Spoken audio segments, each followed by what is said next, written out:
on X and on YouTube. My name is Jeremy Poplin. That is Dion Amade. Our featured guest, Colby Daniels, will join us coming up in just a little bit. But this little ditty is known as Back at the Crib because you see, we're at the crib when we're recording this and streaming out live. So why not just call it something completely practical? We appreciate everyone that has tuned in. Last week was one of the biggest episodes on X that we've had so far in all of the 3 shows that we've done, and looking forward to continue to do this each and every single Monday night. We tried and at least thought about doing a few special editions last week with all the breaking news. We try to keep this under an hour, and there is not a chance in hell that we can keep it under an hour with everything that's been going on right now.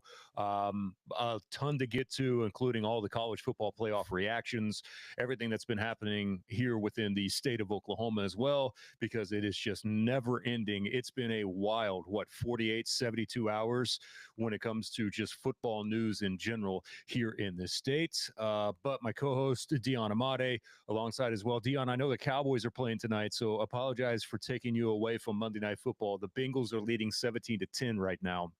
And we get this weird, like, Simpsons broadcast as well that's happening. Like, bro, what are they trying to do bringing the Simpsons back and forcing the Simpsons upon us?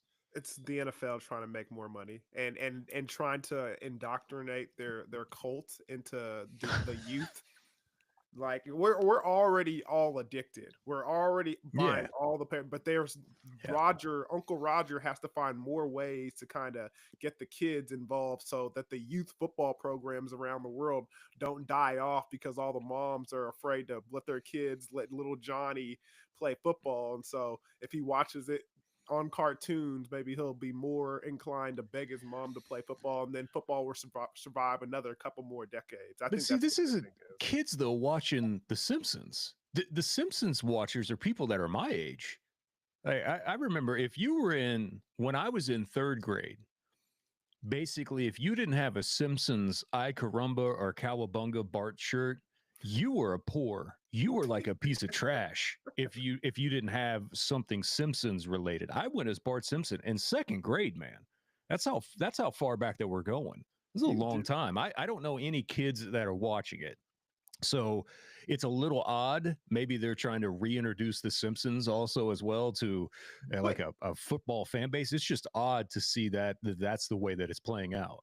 But you know how it is, bro. It's not about the Simpsons in 100%. Like the parents have this nostalgic feel for the Simpsons, and they bring their kids in and be like, "Hey, look, there's cartoon characters playing football," and then they're more inclined to watch. I think that's what they're trying to get out here. So they're trying to get the parents along with. It's the same thing. It's the same reason there's a Toy Story 4.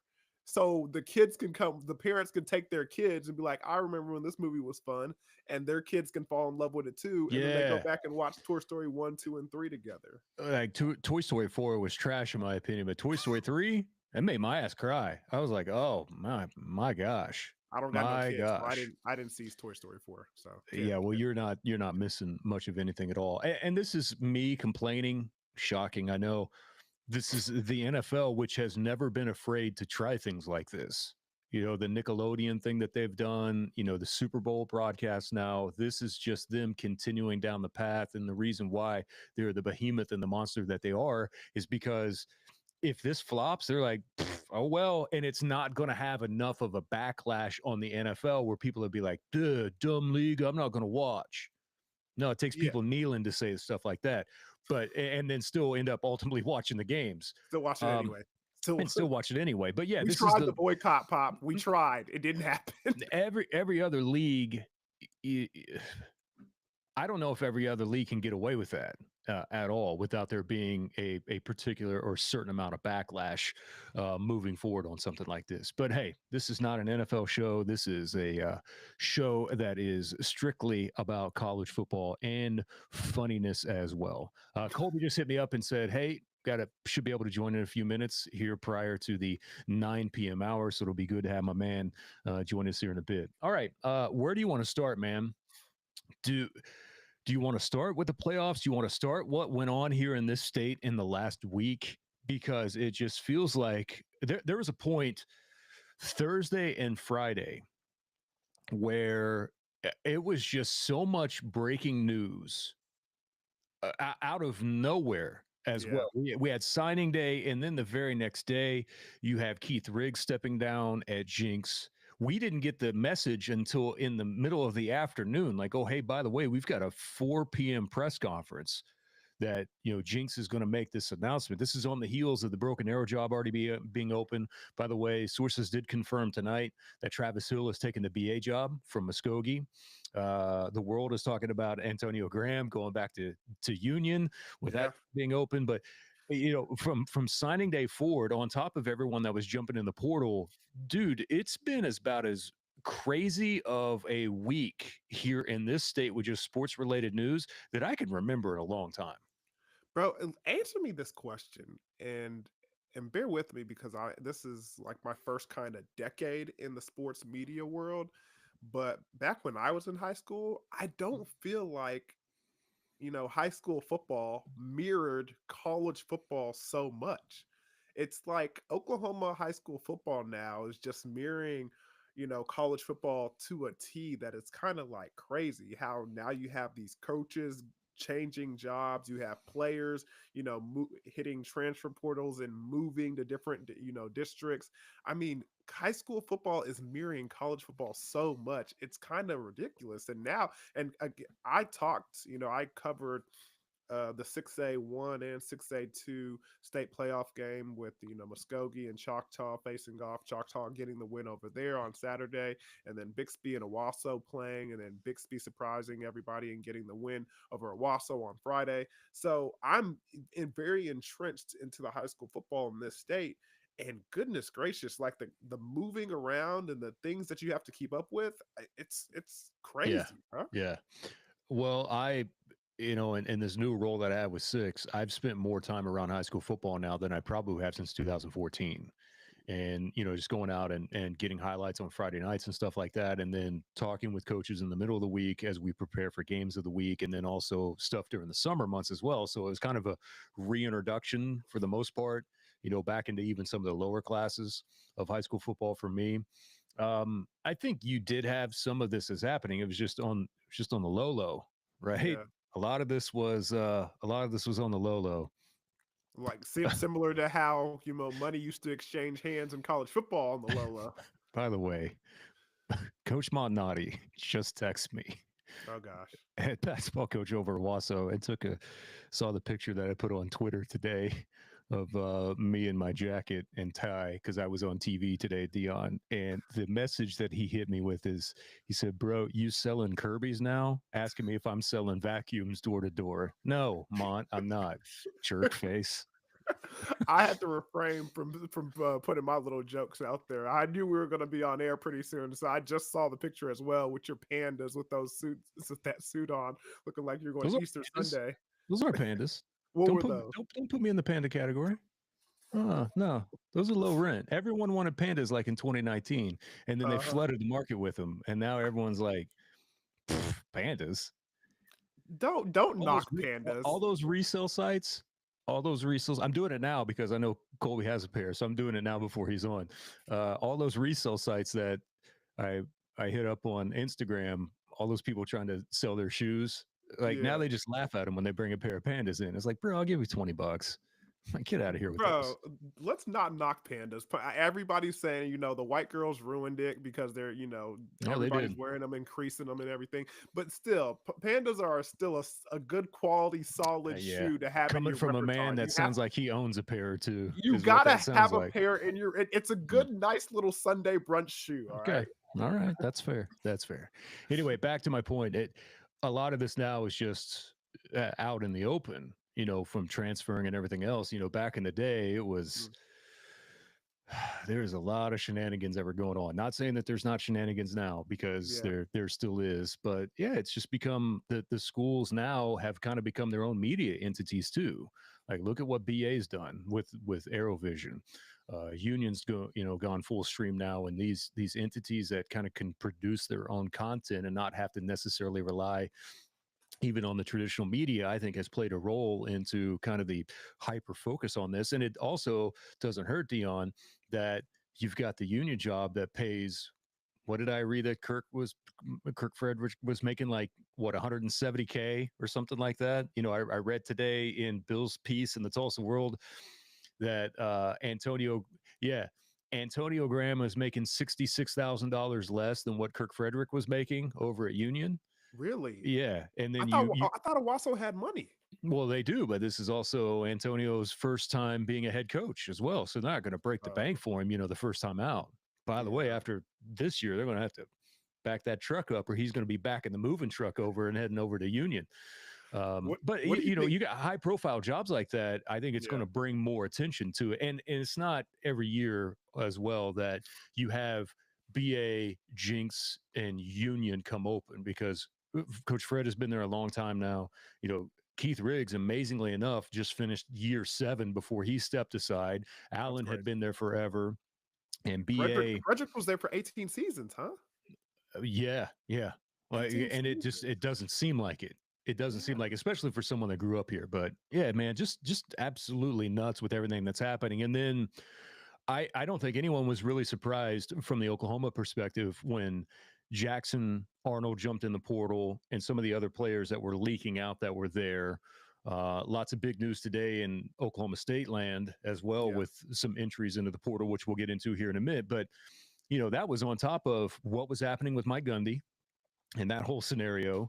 I'm sure that you have some thoughts on that. I do as well. Tulsa was in the midst of trying to find a head coach. OU hired a new offensive coordinator, and then found out that where their bold destination was going to be, and it's just been it's been a lot over the past week, and it just felt like today like it picked up even more momentum off of what everyone I think was hoping was going to be a little bit of a kind of a hey, let's take it easy guys type week, but we had a lot to get into even from the weekend. Yeah, man. I mean, Friday when we were on the field and everybody was trying to get ready for the state championship game, but state championship game in Oklahoma, especially when OU and OSU, nobody's playing in a Big 12 championship game or an SEC game. Everybody's at UCO at these state championship events. So all the media members were just on the field, bundled up in their jackets, looking at their cell phones, and everybody's looking at me talking about, have you heard this? What have you heard? What have you heard? What are you saying? What are you doing? And I'm just like looking at my group message between you and Colby, and I'm just like, all right, guys, we're me and Colby just left the state championship game. I just got here. We're like trying to keep each other in the loop. It was like a madhouse, and everybody's trying to figure out this deadline with Coach Gundy and everything coming to play. And I kind of want to wait for Colby to get here for us to kind of really dive in deep. But with college football being the way it is, it's so weird, absolutely weird, that kids are signing on Wednesday and then playing state championship games on Friday. Yeah. And then on top of that, the portal starts today, but everybody's, making their announcements weeks before to kind of get a jump start, and people are already getting offers and different things like that. So, you know, it kind of hit the news wave today about some of the guys who are, Stribling for Oklahoma State. He was a big guy that announced that we were all looking at. There's a bunch of like guys that you're aware of, but you're not too aware of. I know Rawls, one of the safeties who started a good amount of plays. I've heard some things. I don't know if it's official yet about Kendall Daniels possibly maybe entering Yeah, the Kindle's portal. is official. Okay, Yeah. so that's hit. So now it's just like, bro, you hear all this is panic mode for college football programs because all you're hearing about the dudes that are leaving. I mean, the tight end for OU who announced he was leaving, I want to say on Saturday or something. Like all you're doing is hearing about the dudes that are leaving. You haven't heard anything about what you're gaining. So right now you're all in panic mode talking about, well, we're losing this, we're losing that. I mean, the cupboards are bare. What are we going to do? At this point and at this moment, all you can say to these fan bases right now is, "Hey, bro, relax." Yeah, you got to be What patient. did Aaron Rodgers say? RELAX, relax, and Well, let things play out. and think about what it's like for those 12 programs that are in the playoff right now, having to deal with that on top of this. I read today where Kenny Dillingham at Arizona State was saying, "Hey, we were kind of already going through some exit interview stuff this week." Like, bro, they're in the playoff, man. Goodness Like, they're in gracious. the playoff. Like, he and the administration sat down and basically said, I'll see if I can find the tweet here in a minute. They sat down with the administration and they felt like transparency was the best thing moving forward, just to be honest with them, even now before they even got into playoff mode.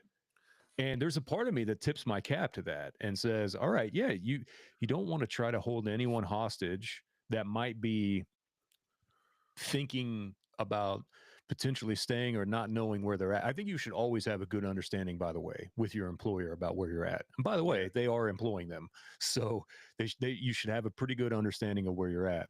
Um, but yeah, it is a very very odd time right now for that to be taking place, And and you'll here's the start to see more.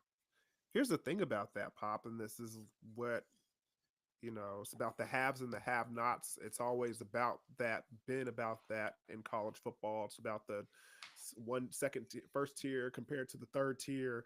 And the people who have the advantage are the programs that have the money to have the staff around, where you can have a separate staff that's handling the portal and recruitment and stuff, and then the Yes. coaching staff who can handle the coaching and the X's and O's and kind of focus on the game being played. Arizona State, as I imagine, isn't one of those programs that has that advantage where they can have multiple people on their staff handling the Alabamas, the Georgias, the Texases. They have that. So it's more of a situation where you have an advantage and a disadvantage from that standpoint. Well, we're going to learn more about college football in the next year than, in my opinion, than what we've learned in the past 10 years. Yeah. Because who was it? As Colby Daniels joins us here, rocking the, is that the Salute to Service hoodie from this year? It is, yeah. My Hey, man, that boy got money, huh? listen, my man gets a TV job and he can afford things like that. That boy got See, money. Got that new. That's what happens with that. Popping That's the called a bag. gift. That's called a gift. Okay. I think we're going to learn more about college football and programs in the next year from now moving forward than what we've probably learned about them individually in the last 10 years, because whoever said it a few weeks ago, programs are not built for this. There are some schools that are not built for this life. And if you expect them to be able to navigate this cleanly in the next year or two without a few massive mistakes, or without stubbing their toe a few times, or dragging their feet and being able to find a pathway forward, I think you're out of your mind. Because I think what we have learned and what we've been told is that Stillwater isn't built for that life right now. They're just not, and having to basically become an entertainment company. That's what a lot of these football programs are now. You are providing entertainment, and you have to spend money to go out and procure that entertainment. And then you have to also go into the traditional roles of a football program, which is develop, but you have to do it now each and every single year. And a lot of people are going to be very slow to wrapping their arms around this and their minds, and also being able to dish out money. That's why I think the programs that can afford it now and that have the business model in place, Dion, you were talking about with the staff to be able to go out and get things done, that kind of allows the coaching staff to just coach and develop and allow all these other things to be like, all right, this is why you're here. This is the business model. This is the staff that we've hired. Now you can go and do that. Not everyone's there. Not everyone will always be there. Those schools are going to have an advantage, but we're going to learn a lot about these programs when revenue sharing starts, and we're going to learn a lot by this time next year. Yeah, man. It's the perfect example of that. It's talking about, programs becoming entertainment entities and stuff like that. Oregon and Dan Lanning and him having they had a hot clip that went viral on the last 4 weeks of the season, last 6 weeks of the season. I mean, it was the "Are you not entertained?" Second, the time is, just so many things. The jump around at Wisconsin, so many things where they were putting, the coaches' mics with the camera and everything, and they were going, viral on YouTube. It culminated with Dylan Gabriel's Heisman run. Now he's going to New York. It culminated with their season being, phenomenal, being the #1 team. And then on top of that, going viral, now more kids want to play at that university. It's all about being popular, being the it school, things that, if your coach doesn't get that, the Dan Lannings, the coach primes, if you don't get that, then you're going to get behind. The And you're entire starting to sports see it. WWE, the entire sport is now sports entertainment is what it is. I mean, And Arizona State's coach too. Yeah, there's no doubt. There's no doubt. All right, we wanted to wait and save everything that happened in Stillwater until Colby got here to get some of his thoughts on it. Colby, we were talking about how the last week or so has maybe been one of the wilder weeks in the last several years in this state, with just news that was coming in left and right, all the way back to Arbuckle being hired. But I think we knew that Arbuckle was going to be the guy even a week or so before. I don't think any of us had in store or in mind what was going to go down in Stillwater over the past 72 hours or so to ultimately have the ending that we have now in front of us. How wild was it from your perspective and everything that you were hearing with what was happening in Stillwater? In terms of the coordinators or the Gundy No, situation? in terms of Gundy alone. Because the Gundy thing was crazy. I was at the 2A state championship game at UCO on Friday morning. Like getting ready to shoot that, and I'm kind of like scrolling Twitter, and the first developments of it start, and I mean by halftime of that game, it seemed like Twitter was projecting that Gundy was going to be fired, right? By the end of the day. And what a wild scenario. I mean, look, if you had told me this time a week ago that the Board of Regents was going to ask Mike Gundy to take a haircut, so to speak, on his contract, and that was going to be redistributed via NIL, I would have said, okay, that makes sense. Like I could see Gundy agreeing to something like that, right? Um, I think at one point in time he took less money to redistribute that to some of his coaching staff, right? So it's not like something that he's never done, but for it to play out the way that it did, where it's essentially drawing a line in the sand, saying you're either going to agree to this or we're going to send you to the curb, the greatest coach in program history. And not only that, we potentially have your replacement already queued up, who just happens to be one of your former quarterbacks, the offensive coordinator of the Atlanta Falcons. It just escalated so quickly that my thought process on Friday afternoon, as finally I'm done with my high school football duty, I'm thinking, like, trying to digest it all. I'm just thinking, there's no way this ends well, right?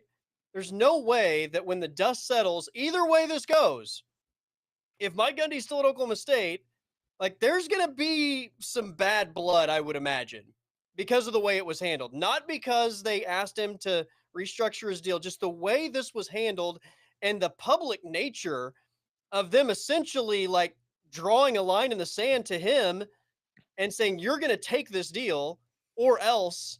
Like, listen, I think Mike Gundy is a lot of things to a lot of different people, right? Everybody kind of views him differently. But I don't think that Mike Gundy is ever going to allow himself to be viewed as somebody that's going to be pushed around or bullied into a position.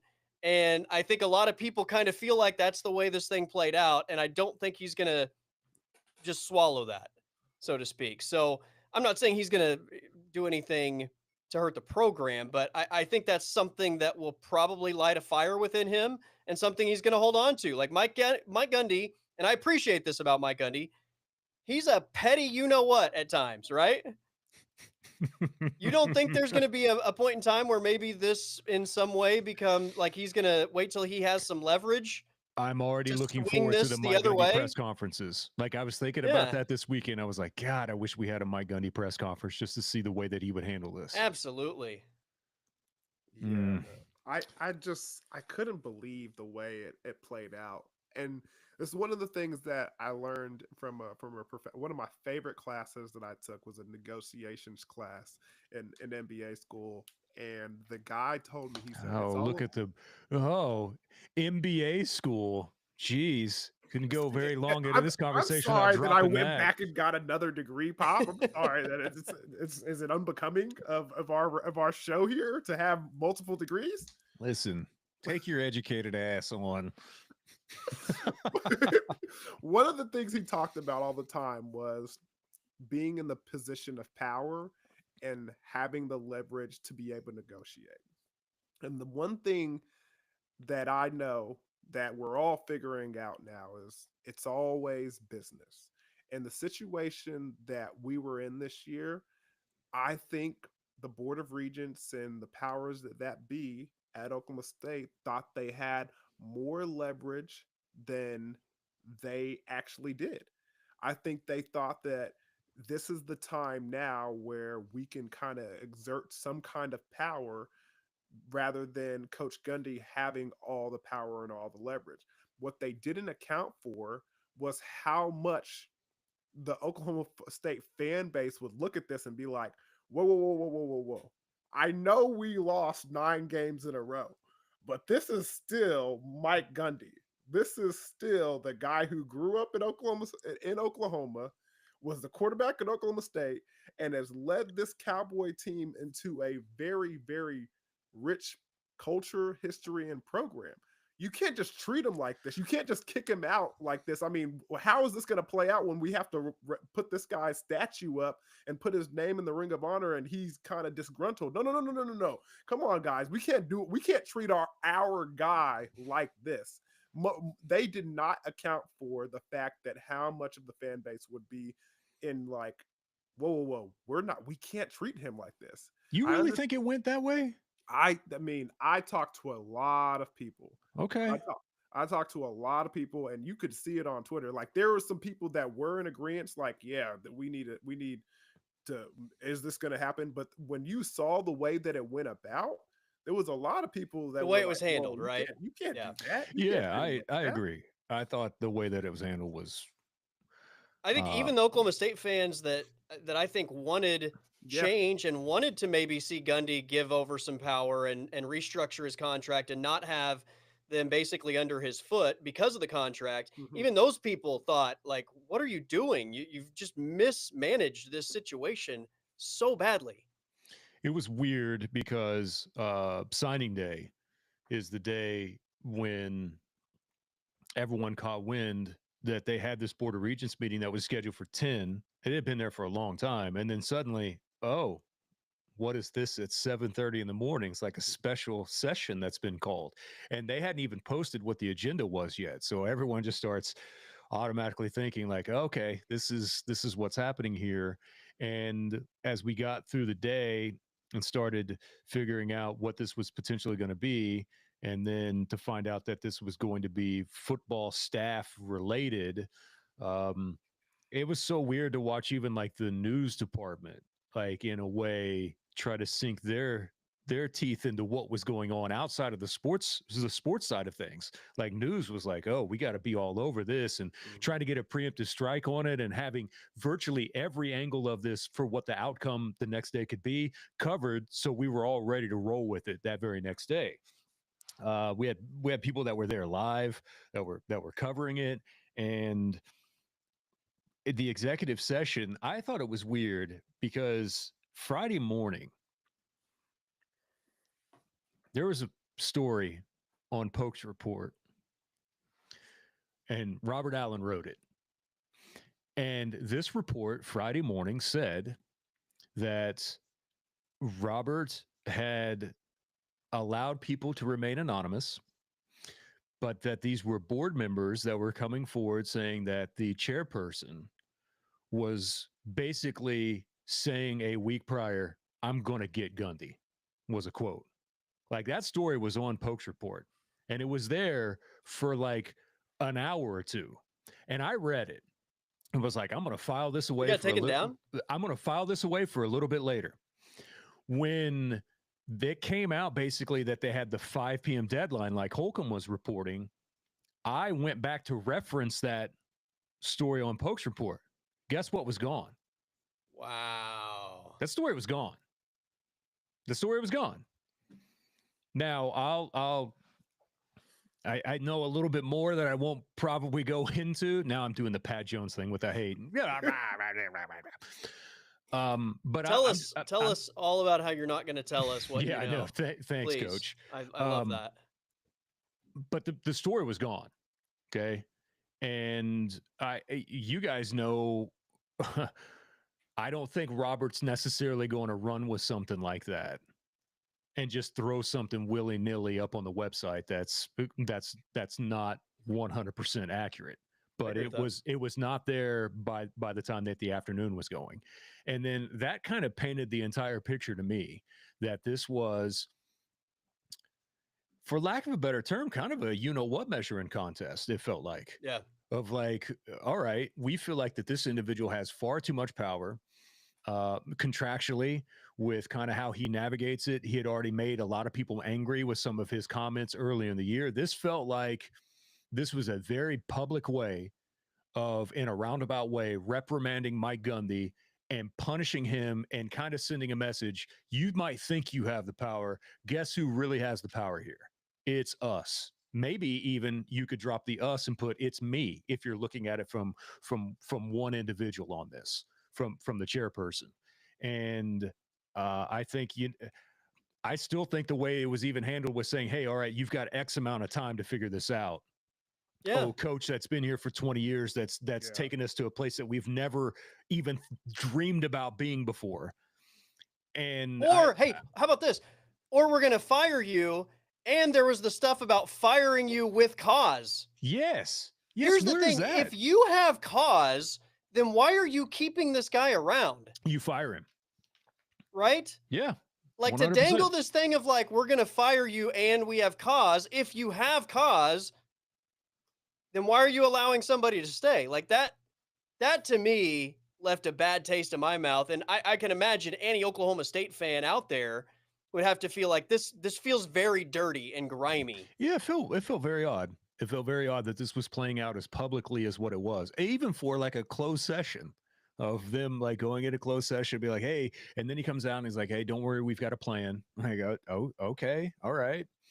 I mean, basically your plan is he's going to take it or he's going to be out, and then you're going to have a reason to move on from it. I just think that this entire situation, no matter if you like Mike Gundy or not, and there are some people out there, I know that both of you guys feel like that, the majority of people were like, hey, this feels a little bit wrong. But even if you are not a Gundy fan at all, I would hope that you would think that this could have been handled in a completely different type of situation behind closed doors without any of this big to-do being made public, where you go to a man that has taken you to heights from a program perspective that you've never been before in the history, even if it is a bad year. I'm a big believer in you take care of your people, right? And who's more people to Oklahoma State than Mike Gundy? Even if you don't like him, you can't argue that fact that Mike Gundy is OSU. You take care of your own. And I got the sense that was not what was happening, in my humble opinion, on Friday. Yeah, man, I just thought it sent the wrong message to the college football world. I mean, in a day and age where it's all about getting the players, what kind of message is it when the transfer portal is season is about to start, when we need players, what kind of message is this to send to the college football world, where you don't know if your coach is going to stay, you don't know if your coach is going to go, you don't know if your coach is happy with the university, you don't know if the university is happy with him. That's just not the right message. All of this should have been handled behind closed doors, and then when we come out of it, say, hey, Coach Gundy is going to give up such and such dollar amount and put it directly into NIL. I truly believe even if you didn't want it to come out for Coach Gundy to be like the hero in this story, and Coach Gundy's so great, he's giving up this one. Even if you didn't want that, you should have still put your pride aside and let that be the case, because he is the face of not only the program, pretty much the face of the university. And if he looks good, we look good, and essentially. So it's like, bro, like don't handle it in the public eye like this. Now all these kids are looking at like we saw. Okay, they signed on Wednesday, and now all of a sudden I don't even know if I'm gonna. That's my head coach on Thursday. Like what kind of mess is that? Well, also in the It middle of just trying looks to like hire shady coordinators. business, and this is college football is $1 billion business. Yes, man. Like, you're doing business deals now with athletes, right? And this looks like a bad business deal with the head coach. Like, what kind of message does that send players in terms of just dealing with you as a program? Did anyone think that it was going to get to the point Friday night where the announcement was going to come that he was like, "I'm not doing this"? Did you think that we were anywhere close to that? Once the 5 p.m. deadline went by and nothing happened, and then I heard something about he's getting extra time, then I was like, oh, okay, we're good. They're gonna talk this out. It's gonna be all. It's Yeah. gonna be fine. After like when they said 5 p.m. deadline, I was like, bro, if he comes back at 5 p.m., we are not gonna have a coach at Oklahoma State. You guys are not gonna push him to the point where he's gonna make a decision and give him all of what 8 hours to make a decision. That wasn't gonna happen. And if they were gonna push that and force that, it wasn't gonna be good. So once he got extra time and then they were ironing things out, I knew we were all good. I like to imagine if Mike Gundy had told them no, that he would have made like a big spectacle of it, and it would have been glorious, right? Going out in like a blaze of glory. Like, no way, I'm not taking your deal. Pay me $25 million if you want me out of this town.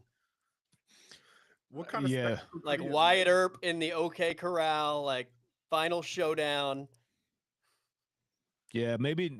Yeah, I can see that. Maybe not Mike Gundy in falling down type role where he's just angry at everything happening, walking around Stillwater, going into different places. I'm like you. I know that the 5 p.m. deadline was thrown out there, but I was trying to tell someone in the news department, I was like, don't be surprised if this doesn't get extended. If you just automatically think that they're going to have some sort of resolution at straight up 5 p.m., that just doesn't happen in the sports world. It feels like at How many all. times do deadlines ever get met? Yeah, it was never really going to hit on, and I know it stretched a little bit longer than they wanted it to. But I'm like Dion, when it fell past that, I was like, yeah, they're negotiating, they're going back and forth right now. That's a lot that you just can't get wrapped up in a very short amount of time on either side. And in the midst of that, he goes and hires maybe one of the higher profile assistant coaches that he's hired in a long time, and Todd Grantham as the new defensive coordinator. He gets that done. It's crazy to think that the timeline that we were all dealing with. I have seen a lot of people moaning about the Todd Grantham hire. And I will Why? just say this. Everybody complains when he gets these unknown names, right? And these guys that Yes. nobody's ever heard of. Now he gets a guy that's been coaching defense for 35 years, has been a defensive coordinator in the NFL, has been a defensive coordinator at Florida, has been in a lot of high profile situations. Like, is he currently like the hottest defensive coordinator on the planet? No. But they got a known commodity that has been a big name, and people don't like that either. Like, what do you want? Like we could afford the highest profile guy. Well, again, who are the high profile DC options out there for Oklahoma State? Like, when people say they don't like these hires, like I heard people saying they didn't like the Ben Arbuckle hire. Okay, what's the high profile OC out there that you think should have been the guy? Like, don't tell me that this guy's no good. Tell me who would have been better that is a legitimate option. You're just not going to make some people Like, happy with Bill anything. Belichick isn't going to come to Stillwater to coach defense. Now, baby, right? he's going to Chapel Like, he Hill. might be the head coach at UNC, but my gosh. Yeah, just so his son can get Like, Dan Mullen is not coaching offense, right? He wants to be a head coach. Like, sometimes you get these views of what you want, and anything below that, everybody like just puts their nose up at. And I'm like, and I don't know whether it's going to be a good hire or not, but you know that this is a big hire for Gundy that he can't miss on, and he didn't take a chance with an unknown, right? Like, he No. pulled in a guy that knows what he's doing, It's been doing it for a long time. And by the way, the last time he did that was Derek Mason, who put a pretty good defense out there in 2021. Guess who else did that? Jim Knowles was a known name as well. That was an older guy that he was bringing in. Yeah. It's like Todd Grantham is a known name that's done it at every level in a variety of different places. Chances are there's nothing that Todd Grantham hasn't seen. Like you can knock on everyone's resume, right? You can. There's no such thing as the 100% perfect candidate.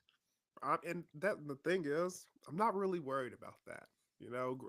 Grantham, I'm happy with. Get a guy who's known in college football circles and who's been around the block. Cool.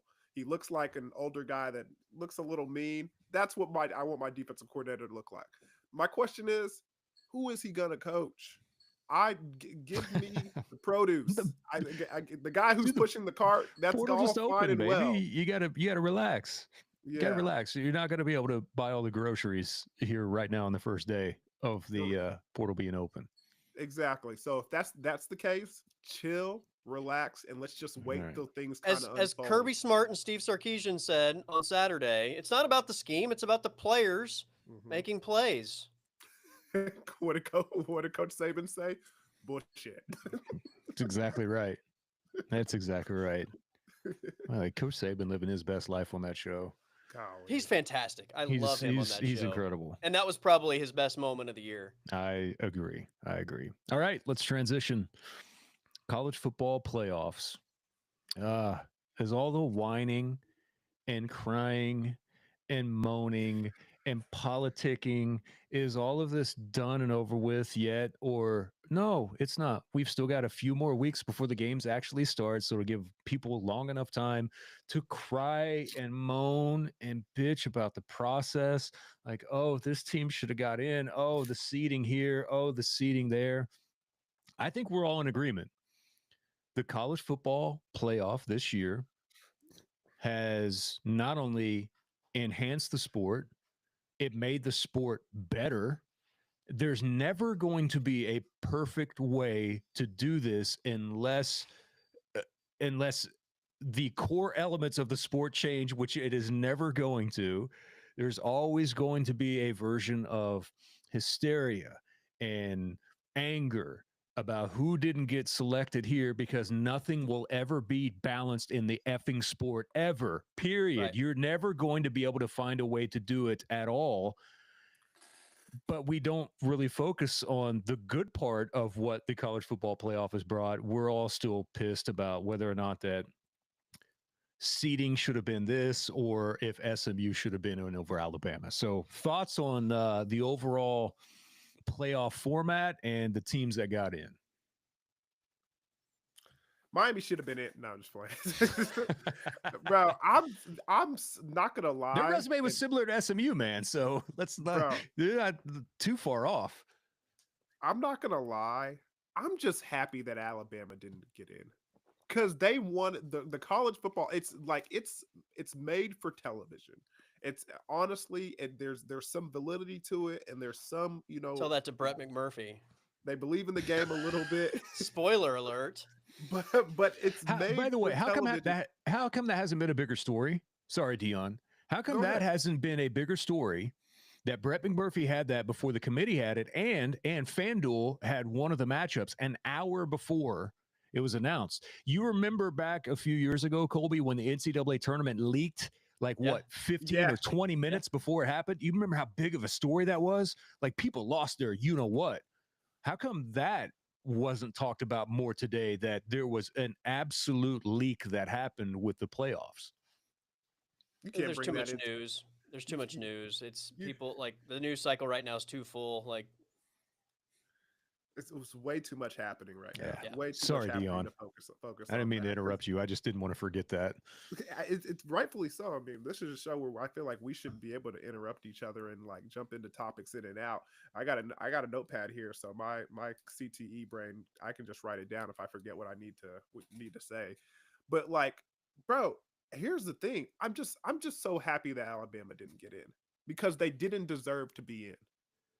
Point blank period. And the committee wanted so bad for this first year of the college football playoff and ESPN being the main, broadcaster, and them being, the school for the SEC and everything. They wanted Alabama in there so bad. They wanted to say it's almost like they didn't think this was going to be a real, playoff if Alabama wasn't in there.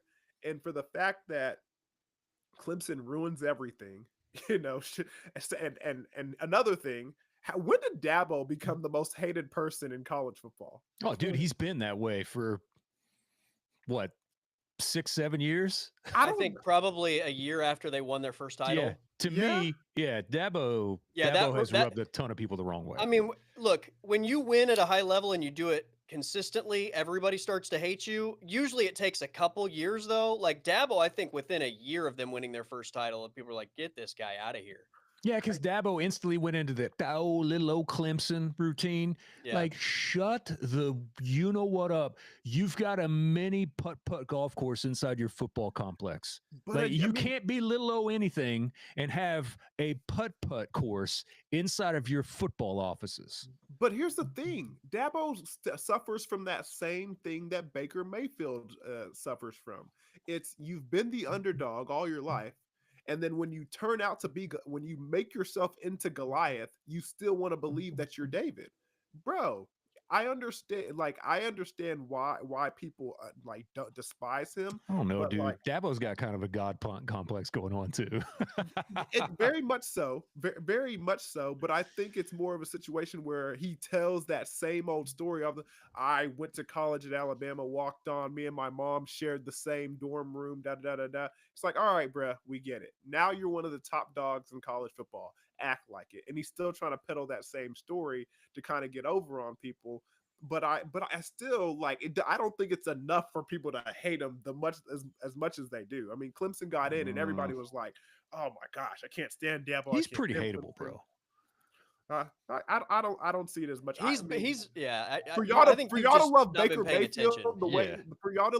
Mayfield the way y'all do, and then hate Dabo the way y'all do, doesn't make any sense for me. I don't hate Dabo. Pop hates Dabo. Wait a minute. I find him to be incredibly annoying at times. Let me say, hate is a strong word. To me, there's a difference between you hate Dabo. Come on. There's a difference between saying I hate someone or someone is hateable. He is at the top of my hateable list for sure. Semantics. Right next to PJ Fleck. Leave the row man alone. Let him row his boat. But yeah, man, just getting back to topic though. I'm just so glad that Alabama's not in, because you lose 3, you lose to Oklahoma, you shouldn't be in. Point blank and period. I don't have any problems with what the way things kind of ironed out. My heart of hearts, I do wish Miami was in the college football playoffs, but they did it to themselves. I just think Cam Ward and those guys, I mean, their defense is terrible. The defense is, but I mean, if you look statistically, they do, as far as it is a defense that plays with the offense. I mean, I've been a part of some defenses that when you have a high-powered offense the way you do, sometimes things just happen, injuries happen, where you're just like points just occur. But the fact of the matter is, bro, they were still fun to watch. And I just wish that it was a possibility to see what they could have obtained. If you could just switch Clemson and Miami, I think I would be A-okay. But then it would fall the way it did.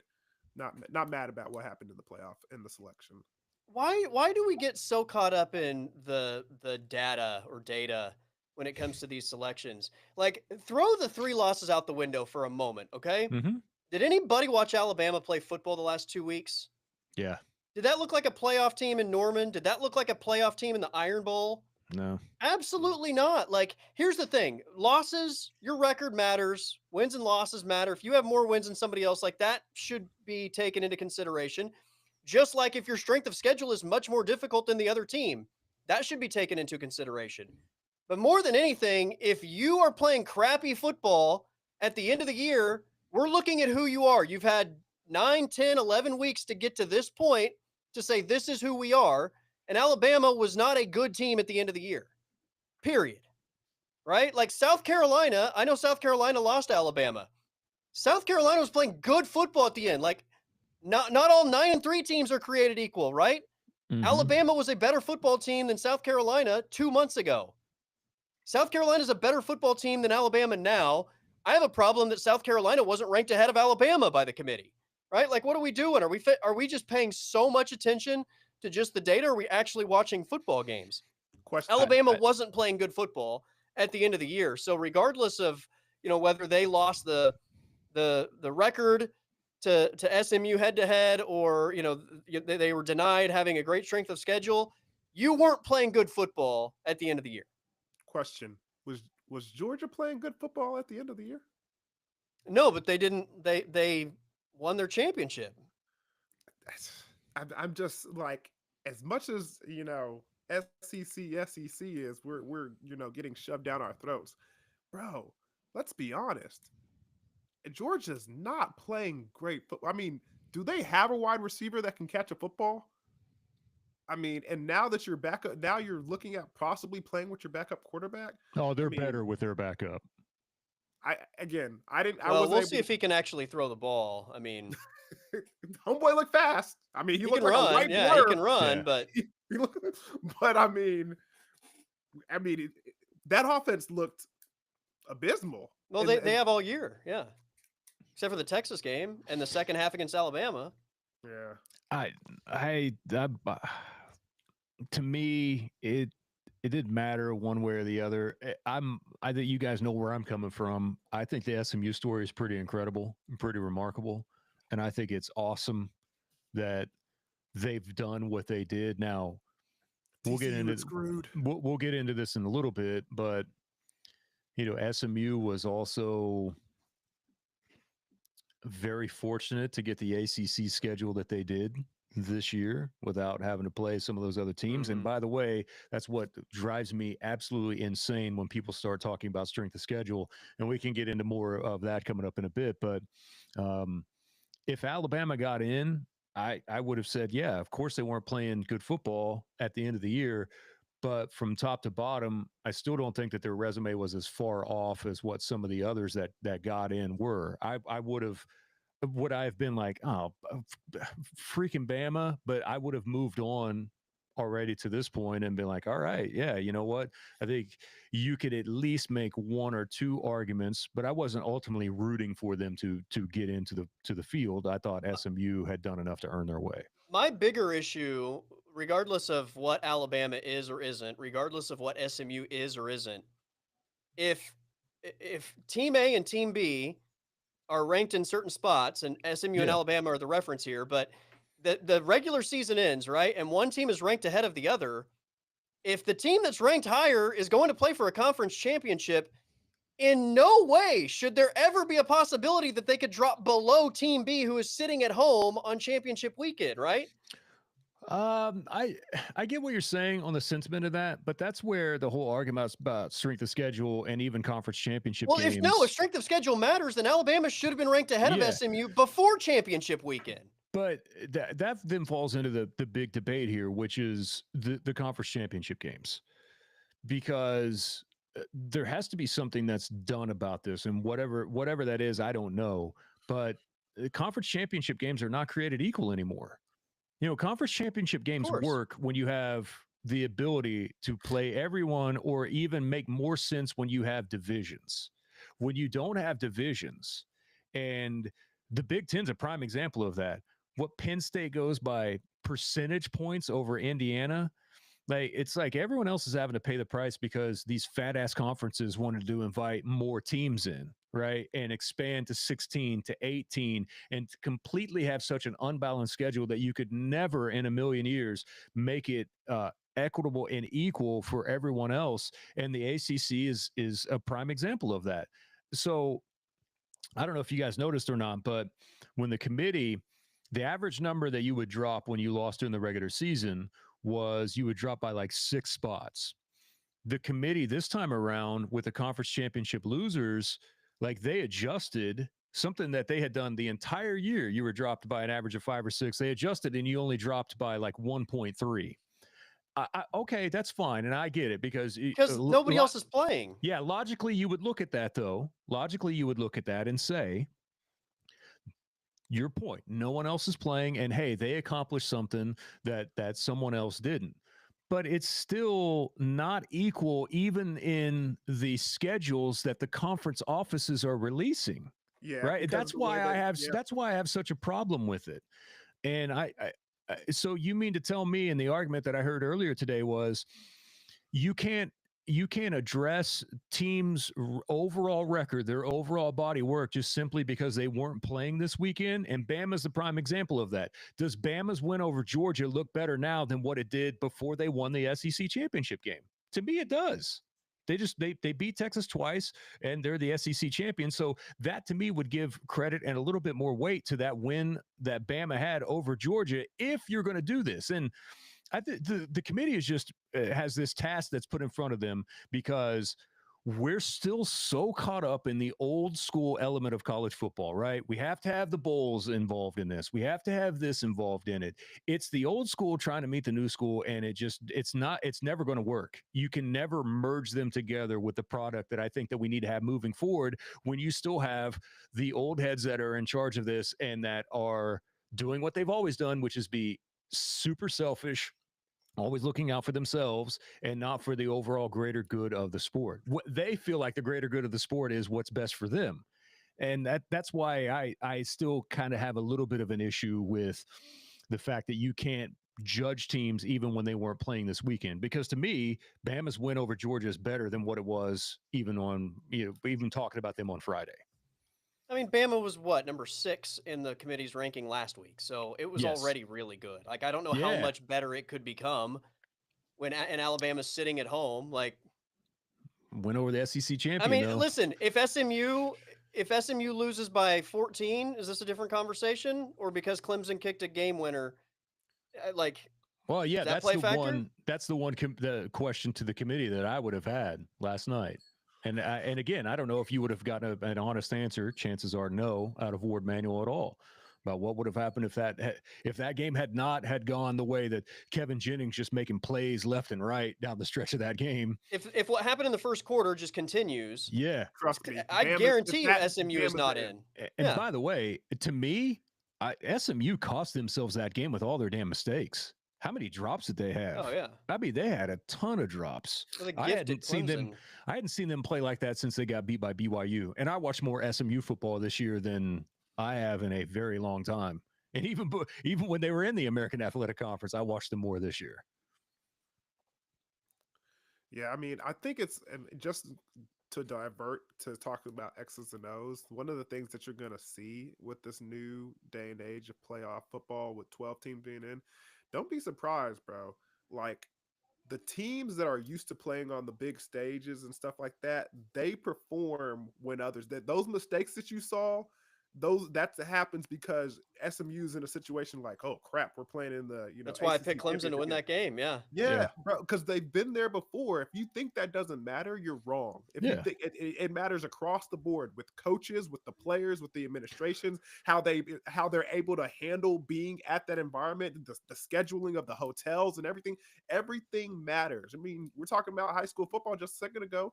Bixby beating Owasso. Owasso is the number 1 team in the state all year long, but you come to the state championship game and Bixby's able to play with these guys when honestly Owasso was the best team. It's funny you say that because I was listening to the SMU radio broadcast right before the game kicked off, because we had to go to 7 Brew on Saturday night because it was buy one get one, and I needed a cold brew like at 7:00 at night, and they were giving away free rubber duckies. So as we were on the way to get our 7 Brew, which I am fully addicted. 7 Brew, shouts out.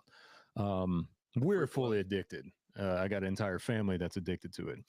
I was listening to SMU broadcast, and Rhett Lashley was bringing up that point that you talked about, Dion. He was like, what's funny is, like, a year ago, we were playing in the American Athletic Conference Championship game in Tulane. And as great as an environment that was, it ain't nothing compared to what we're playing into now. And with the pressure that's on us to go and complete this magical season and beat a kind of a newfound power in college football in Clemson, that we call it newfound, but I mean, to a lot of the players, they have known nothing but growing up with Clemson being good. Yes. Yes. And it was just funny to hear him kind of mention exactly what you brought up about how this was a completely different feel to where they were even a year ago. Bro, it all those things come into play. If you don't think, they always talk about it's a game of inches, a game of inches, a game of inches. Bro, the inches come from the smallest details. From, players pay attention to that stuff. They know when they're on the brightest stage. We know when we're playing on primetime ABC at 7 o'clock at night to when we're playing on FS1 at freaking 11 o'clock. And be like, maybe old girl from back home's gonna watch the game. If I'm playing on ABC at 7 o'clock, old girl and her pappy are definitely watching me play this game. So it matters too. It matters. Did anyone have problems with the way that the seating unfolded? I think I didn't necessarily have a problem with the way the seating unfolded. I have a problem with the way that they're ordered to seed. Yes. The 12 teams, that's right? right. Like, that's I mean, where this they needs to did change. I think the best that they could with what the structure of this 12-team format is, but the format is trash. Like, I love the 12-team playoff, for the record. I've loved the season. I can't wait to watch these matchups. I think it's going to be a ton of fun. I love the 12-team college football playoff format. I don't like the way that we decide teams, and I definitely don't like the way that we seed teams in the 12-team format, to the point that, like, the best team in the country, who has done nothing but win every game in front of them the entire year, gets Ohio State Tennessee winner. Are you kidding me? Yeah. And a team that they beat, and a team that Ohio State also beat in Penn State, gets SMU and then Boise potentially. Now, I'm not saying that's an easy path, and I'm not even saying Penn State's going to win their first game. They might not, but we can all agree that their path has far less resistance than the path of Ohio State or Oregon, right? To advance out of that little region or whatever you want to call it. But yeah, I don't like, and I think Texas is another one. Like, Penn State and Texas both lost their championship games, and I think they got better draws than the two teams that they lost to, in terms of Oregon and Georgia. Like, Georgia, I mean, if Indiana gets past Notre Dame, then maybe that's a different story. I think Notre Dame's playing some of the best football in the country. That would be a tough matchup, I think, for anybody. And it'd be a much tougher matchup than I think SMU or Boise. It'd be a much tougher matchup than I think Arizona State or Clemson, in terms of what Texas would be looking at. So I think Georgia and Oregon, who ended up with the 1 and 2 seeds, probably got stuck with harder second round matchups potentially than the teams they beat a week ago. But here's what balances that out, though. A bye week in this stage in the season is such a big advantage for the teams that are top that you don't even realize. I know. It's such a big advantage. I know where you're coming from on that, but I too was like you in thinking that was going to be, something that was so coveted. But looking at the path that Oregon has, I don't know if that's as coveted as what I initially thought that it was. How many times in the history of all of us watching college football have we gone into bowl season and watched these teams that haven't played in 3 weeks and think, my gosh, they look so rusty? I know. When is that what is this? What would that be? The quarterfinal game? So that's the quarterfinal. They'll play New Year's Eve and New Year's Day are when the bye seeds play for the first time. Okay. Yeah. You got a point there, Colby. I mean, it's a while. I mean, if it was 2 weeks, then so be it. Like, but you're talking about a long layoff. Got a point. I hope that whenever Sankey and Petiti get done with this, because neither one of them can be happy. Those are the decision makers. It's already 100%. been deemed that they are. I mean, Ross Dellinger's reported about that for the last 3 months, about how everyone gave up power, and it's ESPN, it's Big Ten, and it's the SEC are the decision makers in this. And as Ross Dellinger was talking about, it's barely even a vote from the others. They don't even have hardly any input whatsoever. So this thing is going to go to 14. Don't worry, your Mark and Triple H and Ed McMahon and all the John Cena and all them, they'll go in there and they'll handle business. Did you say Ed McMahon? One of the McMahon, one of those wrestling brothers. Who are you, Hubbard? No, Ed. And listen, Ed McMahon has been departed from this earth for a while now. Okay, Jim McMahon. You know what I meant. Let's just throw out all the McMahons and maybe we'll hit one eventually. Right. Yeah. All There's the whole I can't. family. Did you watch the Netflix documentary on Ed McMahon called Mr. McMahon, where he's running the wrestling world? Jeez. So I'm with you. And a lot of this, the bracket is what it is because we had to placate to the old version of college football, right? We had to make sure that we were taking care of our precious championship games. We had to make sure that we were taking care of our precious bowl tie-ins. You cannot placate to everyone. You can't. To have a system that works as well as you want it to, you cannot placate to everyone. And Remember when Sankey wanted a guaranteed number of automatic bids? Uh-huh. And he ended up giving up on that. And I was like, I'm shocked. I was so shocked on the radio that day that they decided that they were going to give up their right to automatic bids. I was like, why? They have all the power. Why would they give up anything that they're holding on to? And look what happened. I guarantee you he will squeeze every drop out of the next version that he wants without giving any. Okay, Dion wants the bracket. So can you guys see that? Yeah. Okay. So here's the bracket that Dion was talking about, courtesy of our friends at Yahoo. I definitely. Why is the one seat on the right? Come on, Yahoo. Yeah. One seat always goes on the left. What is this nonsense? It's so essentially what the SEC got three teams in. How many automatics did he want in the beginning of all this? Well, dude, if they go to 14, he's going to want 4 auto bids. Each team, each league, the Big Ten and the SEC will want 4 autos. Yeah. They will also want a bye for their conference champion when this goes to 14. And by the way, the next time they can go to 14 is 2026. So which it will happen. It will happen 100%, especially after this, because now you've got Sankey.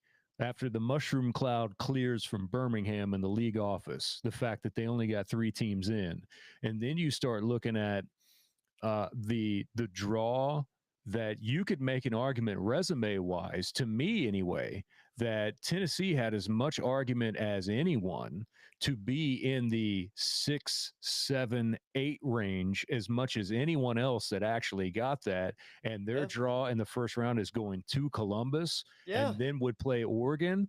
Alabama got left out. Texas did get the coveted 5 seed spot. And Georgia, as Colby mentioned, didn't get any favors either with the path that they have. I mean, maybe this is me just being naive as far as college football and the Big Ten. And then Petiti, by the way, Petiti's got to be pissed. Look at Oregon's route. That's the number 1 team in the country. Your conference champ, and that's what they get rewarded with. I mean, some people would argue that Oregon, Ohio State, and Tennessee might be 3 of the best 5 teams in the whole bracket. Go ahead, Dion. I'm not trying to, take this in the direction that we don't want it to go to, but I'm not trying to be naive, but bro, 3 out of 12 spots, 1/4 of the college football play. Is that not enough? No. I mean, is that not enough? Like, what else do you want? What do you really want? They want it all. You can't have it all, bro. They can rig it to where they can get as much almost as all as they can get, can't they? And they're going to. And they will this time because he again, when they agreed to give up some of their demands, as Pop, like on the show that day, I was stunned. I was literally saying like I can't tell you why this happened. I have no clue why someone that is calling the shots would give any of their power away, and he did it, and now it's bit him in the ass. The problem with that is now he's going to want everything even more, and he might want more than he wanted last time, and he's not going to give in this time. Nope. It's just again, and I don't know how the inner workings of all this work. No, I'm not aware of it as well as you guys are. But it just doesn't, like, bro. You got 3 teams out of 12. The Big Ten, the Big Ten got 3 as well, correct? If I'm counting this right. Dion, in real world terms, do you think billionaires are concerned with everyday people and how much money they make? They don't give a damn. They want to keep making as much as they can, despite having more money than everybody else on the planet, right? Yeah. Dion, what was that line? That's what college football is too. Wasn't there like a line in the movie where I'm trying to remember what movie it was where he was like, hey man, what's the difference between $30 million and $60 million? He's like, $30 million, asshole. You know what I mean? Like that's the difference. What's the difference between 3 and 4? Another full team. Another full team that gives you a percentage to win a championship and for that conference to be ultimately holding it at the end. And they want more. Why? Because they control the sport. ESPN controls the sport. The Big Ten controls the sport, and the SEC controls the sport, and everyone knows it because everyone got super afraid when they threatened to what? Walk away. We'll go do our own thing. Oh no, we can't have that. We can't have you leaving. We can't have you leaving at all. We'll just give you everything. Oh, you tell us what you want us to do, college football overlords. And guess what? They're getting ready to tell everyone what they want. It's going to change. So I hope that the changes, because they will add more, I hope the changes involve, you guys, we don't need this break. We don't need the conference championship games. We just don't. As much as that's going to create havoc with, you thought tiebreaker scenarios were crazy now. Wait till all these 18-team leagues are like trying to figure out like who gets in there. Do away with conference championship games. You play the first round early, and you wrap this entire thing up by what the original time would be for the national championship game with a 4-team playoff. This thing doesn't need to stretch all the way to January 20th. Well, that's not going to happen. They need to have the semifinals on New Year's Eve and New Year's. That will never happen. And be done with it. That way you're not leaking into the NFL, and you can do away with conference championship games. And that's a way that you're not also knocking money off of the table that you're going to lose from doing away with conference championship games because you're playing playoffs. And, and by the way, those teams that do get a bye, I'm sorry, but quarterfinals like this year, Oregon should have a home game. They just should. Like that, they should have a home game. I think quarterfinal matches should still be on campus because now you saw the attendance for some of these championship games. Like people are already making decisions. Like I ain't going to that. Like I'll go to the home games that we have. I'll maybe go to one of the bowl games and then just ride it out from there. But here's the thing, and I hate being this guy, but I still love college football in its purest form. And conference championships still mean something. Those things, being a Big 12, being a SEC championship, they still mean something. Bowl games for teams that aren't in this playoff scenario still mean something. We should still have these things. Of course they mean something, Dion, and they mean something because there's something tangible, right, for teams to work towards and everything else. But in this version of college football, to me, it's time to move away from them and start working towards another goal. I can't believe I'm going to do this, but I'm going to quote Kirk Ferentz. Kirk Ferentz from Iowa said the other day, he quoted Einstein, as a matter of fact. He said, not everything that can be counted counts. Not everything that counts can be counted. And you have to look at college football in this way moving forward. And for the betterment of the sport, and to me, for the playoffs to continue to evolve, I think it's time to look to the opposite direction of conference championship games. I think they're going to go 16. And I think it's going to probably be 6 for the SEC, 6 for the Big Ten, and then 4 for everybody else. Bro, and that stuff. Or maybe 5-5 and 6 for everyone else. But now that stuff starts to sicken me because it's the thing that I've been saying when this thing got pushed along when it was 4 playoff games and then people were talking about 8 and now they're sticking at 12. Bro, the more teams you add, the more games you have to play, and get this in your mind. As much as you're playing these players now, they're not professionals. They're kids. At the end of the day, they're young adults, but like you can't be playing this many games. well, that's why they'll never wrap up on January who? 1st, like Pop was saying, because they will take a break. They may still have an extended playoff, but they're going to take a break and leak way into January. No, I want them to be done by like January 7th, 8th, or 9th. No, I know not you on the do. 1st. I'm just saying that's not going to happen. Yeah. 13. Hey, whatever happened? Whatever happened, by the way, to man, we're just putting too much stress on the academic side of things for these guys. Yeah. Whatever happened What to are that? academics? Remember What are you that? talking? What is that word? Remember when that was fun? These are professional football players, Pop. Bro. Like Well, Dion says they're kids. Bro, and that's another thing, bro. Like we're not all these kids are gonna go pro. Like let them get their education. How am I gonna study for finals and on top of that play 15 games in a season? You know what Kirby Smart would tell a player? I'm not paying you $1 million to go to math class. Go tackle somebody. It's not math class, coach. It's econ 213. Anything else from the playoff stand out? Somebody I think is going to win that's not supposed to. I haven't quite figured out who that's going to be yet. Oh, we got to put our guess for who's going to win the national championship. I don't even know about national championship. I'm just meaning like the first round and the quarter round game. Course, somebody's going to win. So who's the most likely team of the teams that are viewed as underdogs? Tennessee doesn't count, even though they're an underdog in the point spread. I'm going to say this before Pop does. Okay. SMU's going to whoop that Penn State ass. I think SMU. You think SMU's going to go to Happy Valley and win? SMU's going to beat that Nittany Lion ass. By the way, shouts out to Ohio State for finally getting a night game. It only took them playing on ESPN to get a night game. And Penn State gets a game in the middle of the afternoon, by the way. I've thought about that one. I think that one might be, of the games, that's one of my more intriguing matchups to keep an eye on. And also, just because of what I talked about a couple weeks ago, Clemson, Texas, bro, Quinn Ewers is not a big game player, man. He's just not. Quinn Ewers is what he's always been. He's really good between the 20s, but when the field condenses, they have been trash in the red zone for 3 years. They have been. Like, this has been an issue for them for a long time, and it's just becoming more magnified the more big games that they have and the more that people are seeing the offense bog down when they get in the red zone. He's never been good in the red zone. You want to play Clemson in the first round?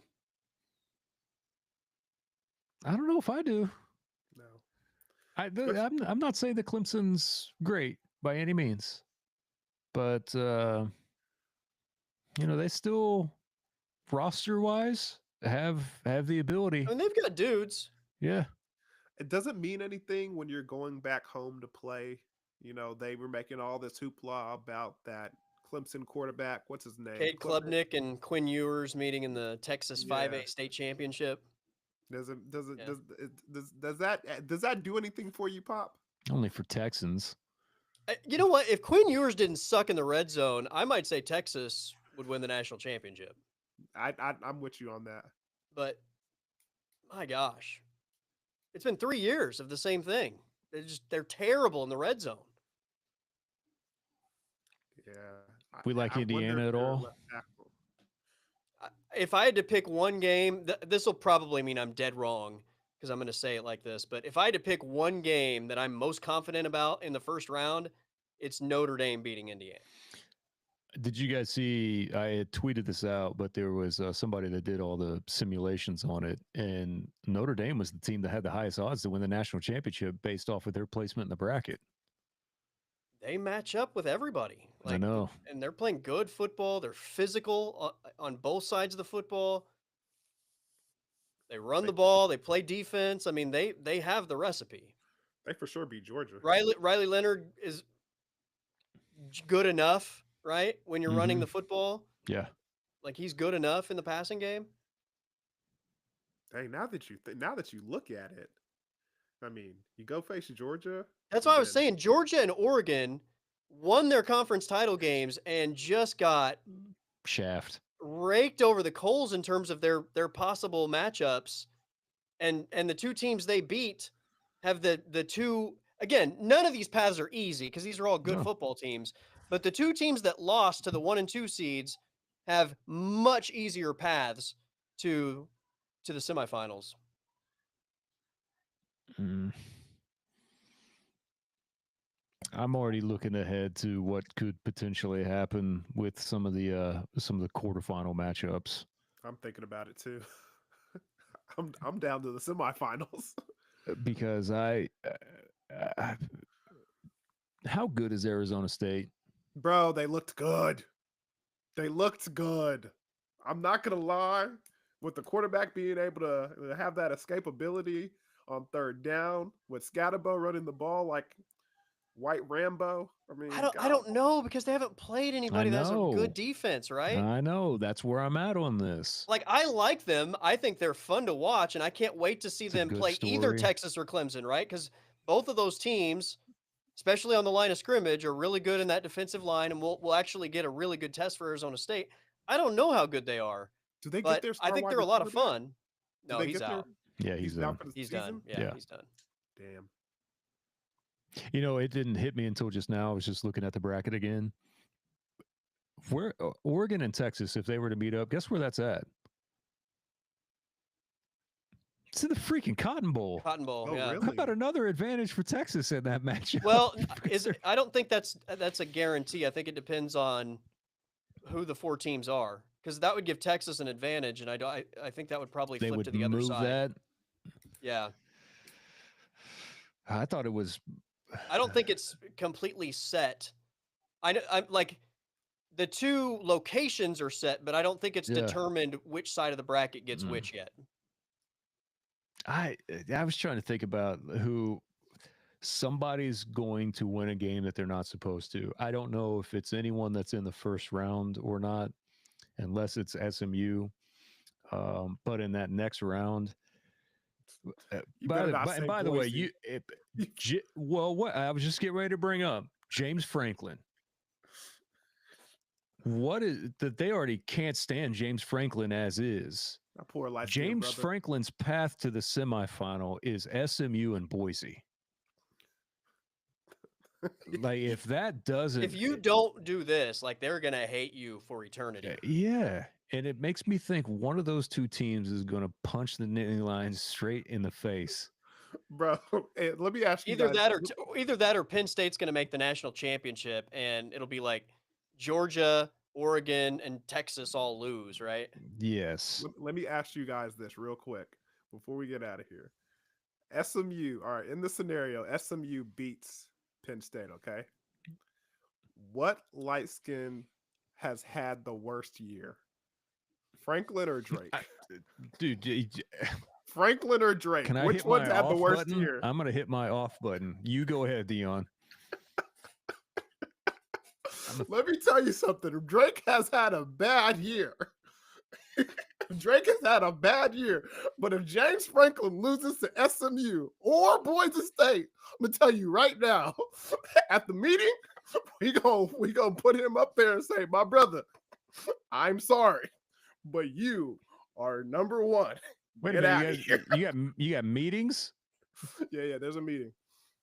There's a meeting. Okay. It's ever. We don't meet in February though. We take that All month right. off. All right. Real quick before we're out of here, I do have to bring this up. Tulsa makes a hire on Sunday. Yeah. And it's Trey Lamb coming over from FCS. Had started to pick up a little bit that it was probably going to head down the route towards like an FCS type coach.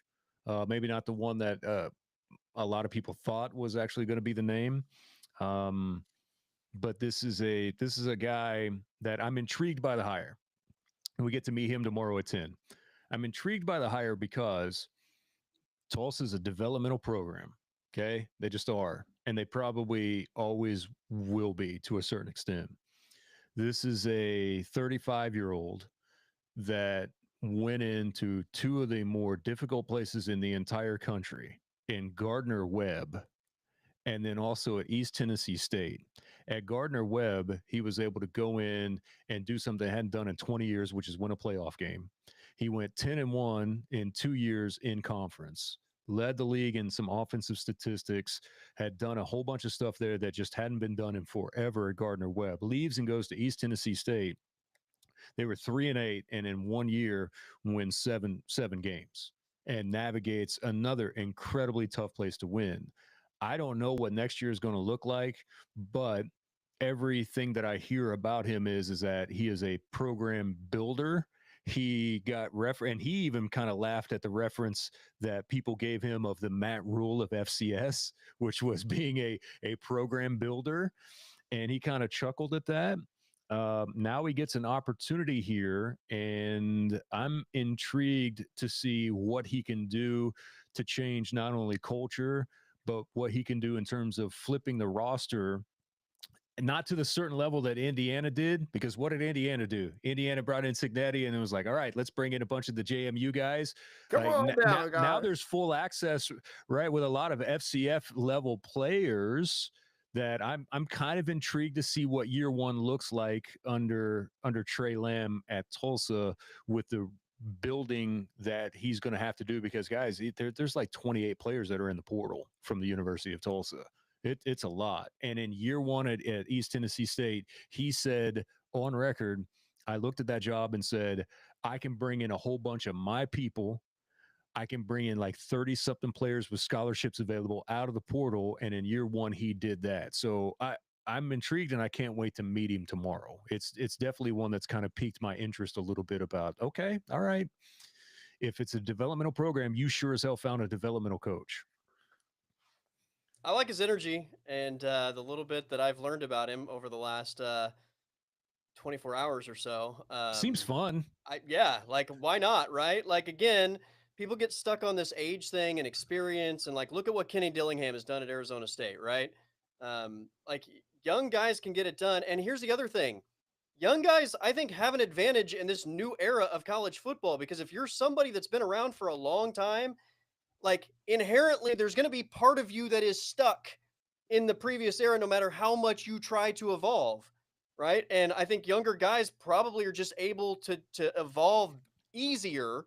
Not saying it can't be done by older guys, but they're going to be able to evolve and change with the ever-changing landscape a little bit easier maybe than more established names that are also trying to learn how to navigate this new uncharted territory of college football. So I like swinging for the fences with a young guy that has big upside.